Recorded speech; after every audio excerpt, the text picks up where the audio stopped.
So on the surface, this seems like it might be a bit of PlayStation news, but I'm going to explain why I think that this is actually really kind of more Xbox news than anything, and we'll see if you guys line up with kind of what I'm suggesting and understand kind of where I'm coming from with this stuff. Because, again, I do feel like we sort of live in a weird time for gaming, and a lot of people maybe expect one thing or another to kind of happen with, like if Microsoft is doing something, maybe Sony will do something, and maybe Nintendo will do something. Like, Nintendo is their own thing. People don't understand that. It's sort of weird to me, but, they're their own thing. They do their own thing, and they are very successful with that. I don't really see them, changing that much along the way. They very much worry about, different things than Microsoft and Sony. But Microsoft has obviously made some changes. I feel like for the worst for multiple reasons. Not really need to get into 100% of that, but obviously they think, hey, Call of Duty makes us so much money and that's everywhere. Like, wouldn't everything be better everywhere? No, because I could tell you right now, stuff like Crackdown 3 and, Redfall, like a bad game isn't going to sell regardless of where it's at. Also, there's so many other games that release, and PlayStation owners buy so many other things, right? That they would really be competing for dollars and at the expense of their brand. But I want to get into this before further delay. What's up? I'm Crap Gamer. This is Crap Gamer Reviews with another video. Thank you so much for checking it out. I certainly appreciate it. Please like, share, subscribe. I would appreciate that. It helps out the channel. It means a lot to me personally. Again, I do daily gaming content, so if you guys enjoy that kind of stuff, then it is what it is. I appreciate you. Like the video, share it out, all that kind of stuff. Again, one of the things that kind of happens before too long is the fact that, Microsoft, realistically, they're doing themselves dirty by putting their games on PlayStation.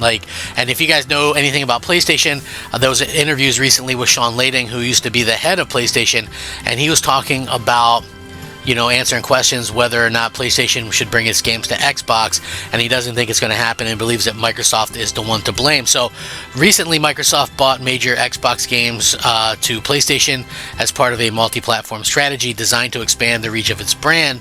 The move left a lot of players wondering if Xbox will get anything in return, and whether Sony might consider bringing some of its biggest titles to the console of its main competitor.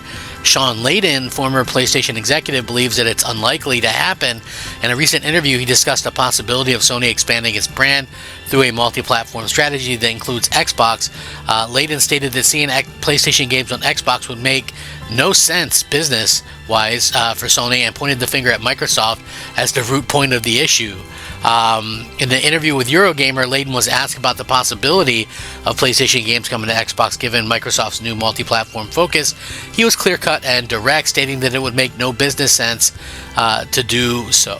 Leaden explained that PlayStation has dominated almost every console generation, securing one of the largest market shares. In contrast, Microsoft and Xbox have a smaller reach, making it unprofitable to release major PlayStation Studio games on their console, when Sony seems already has a significant portion of the market. And I quote, "I don't know what the business imperative would be to do that.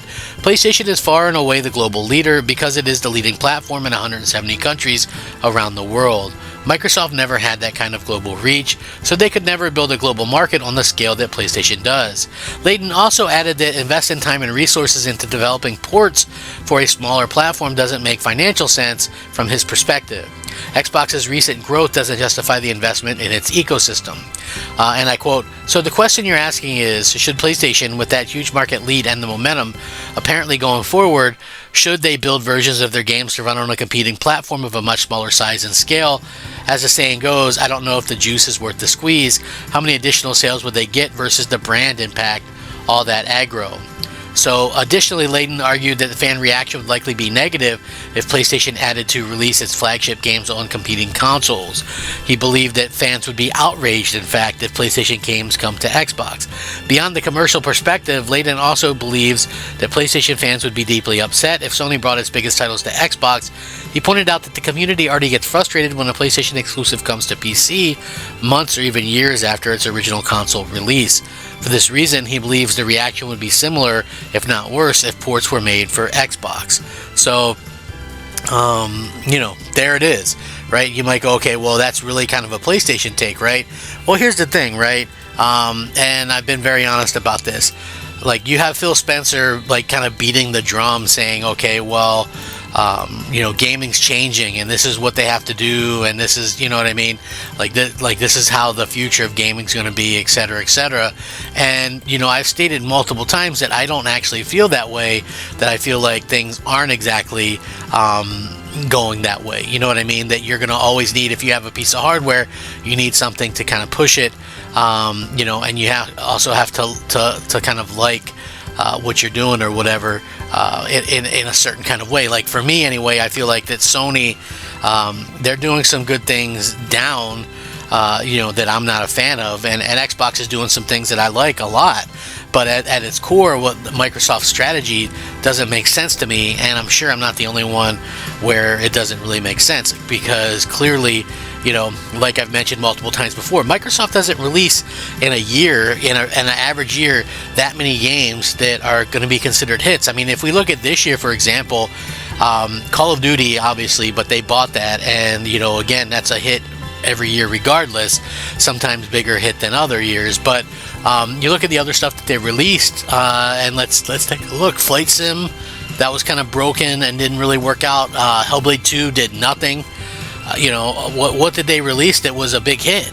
So realistically, why does it matter if they're putting their stuff elsewhere if it's not a hit regardless? Like, I don't think Indiana Jones is going to be a big hit, and I don't think Avowed is going to be a big hit, and I think Avowed is shrinking in popularity,